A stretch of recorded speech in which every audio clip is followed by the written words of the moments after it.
स्नेह art of teaching या चॅनलवरती आपल्या सर्वांचं स्वागत आहे. विद्यार्थी मित्रांनो, महाराष्ट्रातील जे विद्यार्थी आहेत, गरीब आहेत, होतकरू आहेत, आदिवासी असो, दलित असो, त्या ठिकाणी NT असतील, OBC असेल, बाकी इतर EWS प्रवर्गातील विद्यार्थी असेल, म्हणजे सर्व प्रवर्गातील जे विद्यार्थी आहेत आणि गरीब आहेत, होतकरू आहेत, ज्यांचं उत्पन्न 2.5 लाख 2 लाखापर्यंत उत्पन्न आहे, त्यापेक्षा कमी उत्पन्न आहे, अशा सर्व विद्यार्थ्यांना जे विद्यार्थी सायन्सला आहेत आणि इंजिनिअरिंगचा फॉर्म ज्यांनी भरलेला, म्हणजे MSCET जे देत आहेत आणि ज्यांना इंजिनिअरिंग करायची आहे, मग इंजिनिअरिंग कुठे करायची आहे, तर जिल्ह्याच्या ठिकाणी 36 जिल्हे आहेत, त्या जिल्ह्याच्या ठिकाणी आपल्या सर्वांना माहिती आहे की कुठे चांगले कॉलेजेस आहेत.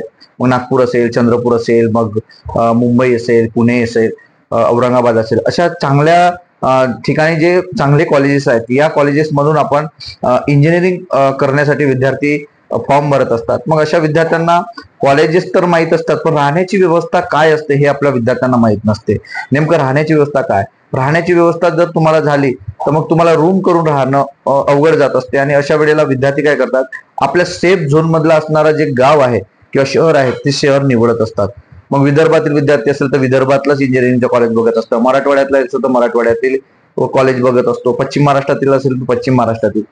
पण विद्यार्थी मित्रांनो, हे लक्षात घ्यायचं आहे की महाराष्ट्रातील जे विद्यार्थी कोणत्याही कानाकोपऱ्यातील असेल, खेड्यातील असेल, तर आपण त्यांची राहण्याची व्यवस्था, खाण्याची व्यवस्था आणि राहणे खाणे जर व्यवस्था जर नाही झाली तर शासनाच्या योजनांच्या माध्यमातून त्या विद्यार्थ्यांना मोफत शिक्षण कसं होईल, मोफत राहण्याची व्यवस्था कशी होईल, यासाठी समुपदेशन करत असतो, विद्यार्थ्यांना काउन्सिलिंग करत असतो, विद्यार्थ्यांना ते समजून सांगत असतो.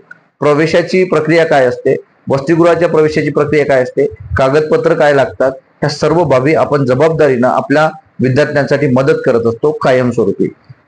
मग याकरिता आपल्या विद्यार्थ्यांना अडचण असते. तर जे विद्यार्थी आता इंजिनिअरिंग करणार आहेत, ज्यांनी डोक्यात स्वतःला ठरवलेलं आहे की मला इंजिनिअरिंग करायची आहे, मी बी करणार आहे, तर अशा सर्व विद्यार्थ्यांना कॉलेजच्या बाबतीत तर माहिती आहे की आपल्याला कमी स्कोर जरी असला तरी आपल्याला कॉलेज मिळत असतं. मग नागपूर सारख्या ठिकाणी असेल किंवा औरंगाबादला असेल, पुण्यात असेल, अशा ठिकाणी जर तुम्हाला राहण्याची व्यवस्था असेल, कॉलेजेसची व्यवस्था करायची असेल किंवा कॉलेजमध्ये राहण्याची व्यवस्था आहे का, ह्या ज्या बाबी आहेत या बाबी आपण समजून सांगत असतो. विद्यार्थी मित्रांनो, हेच मी तुम्हाला सांगणार आहे. तत्पूर्वी तुम्ही जर माझ्या चॅनलला पहिल्यांदा बघत असाल तर माझ्या या चॅनलला सबस्क्राईब करा, जेणेकरून हे जे अपडेट आहे हे अपडेट आपल्याला मिळेल. सोबतच राहण्याची व्यवस्था काय असणार आहे त्यावरती तुम्ही फोन करू शकता, फोनद्वारे तुमची अडचण सोडवली जाणार आहे, त्याबद्दल तुम्हाला मदत सुद्धा दिली जाणार आहे. तर विद्यार्थी मित्रांनो, आपल्या राहण्याची व्यवस्था कुठे होणार आहे, तर आपला जो CETचा कॅप राऊंड 2 नंबर लागतो, पहिला राऊंड असेल, दुसरा राऊंड असेल, तिसरा राऊंड असेल, नंतर तुमचा इंटरनॅशनल राऊंड असेल, या बाबतीत कॉलेजकडनं होणारी लूट जर असेल तेही आपण मदत विद्यार्थ्यांना देत असतो.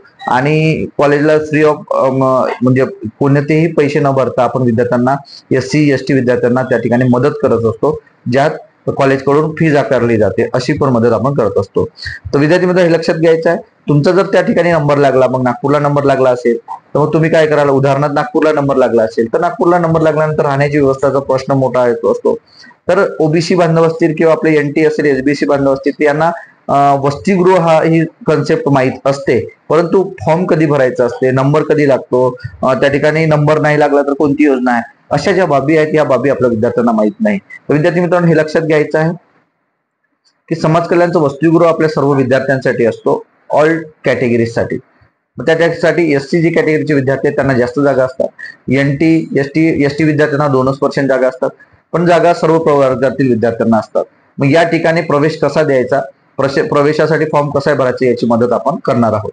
नंतर या ठिकाणी जर तुमचा वसतिगृहामध्ये नंबर नाही लागला, मग या वसतिगृहाचा महत्वाचा विषय, वसतिगृहात राहण्याची व्यवस्था फुकट असते, खाण्याची व्यवस्था सुद्धा फुकट असते. सोबत वसतिगृहातून विद्यार्थ्यांना काय मिळते, तर वसतिगृहातून विद्यार्थ्यांना स्टायपंड मिळते 800 रुपये दर मंथली. नंतर विद्यार्थ्यांना कपड्यांचे पण त्या ठिकाणी विद्यार्थ्यांना म्हणजे पैसे मिळत असतात, शूज, गमबूट, या सर्व गोष्टी त्या ठिकाणी विद्यार्थ्यांना मिळत असते, नाश्ता, या सर्व गोष्टी त्या विद्यार्थ्यांना समाज कल्याणच्या माध्यमातून मिळतात. नंतर स्टेशनरीचे पैसे सुद्धा त्यांना मिळते. मग या ठिकाणी जर तुमचा वसतिगृहात नंबर लागला तर मोफत शिक्षण त्या ठिकाणी होते, म्हणजे तुम्ही इंजिनिअरिंगला ऍडमिशन करू शकता आणि या वसतिगृहामध्ये राहू शकता, म्हणजे मोफत होते.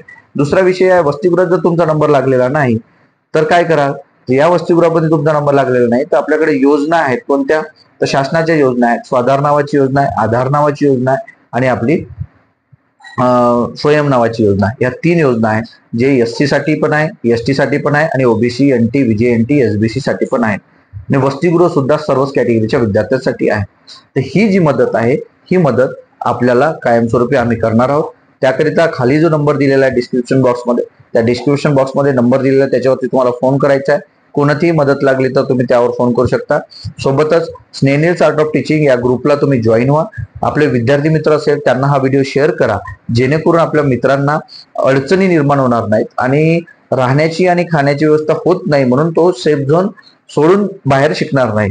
पुण्यापर्यंत मदत करायला आम्ही तयार आहोत. फक्त तुमची इच्छाशक्ती असणं गरजेचं आहे विद्यार्थी मित्रांनो.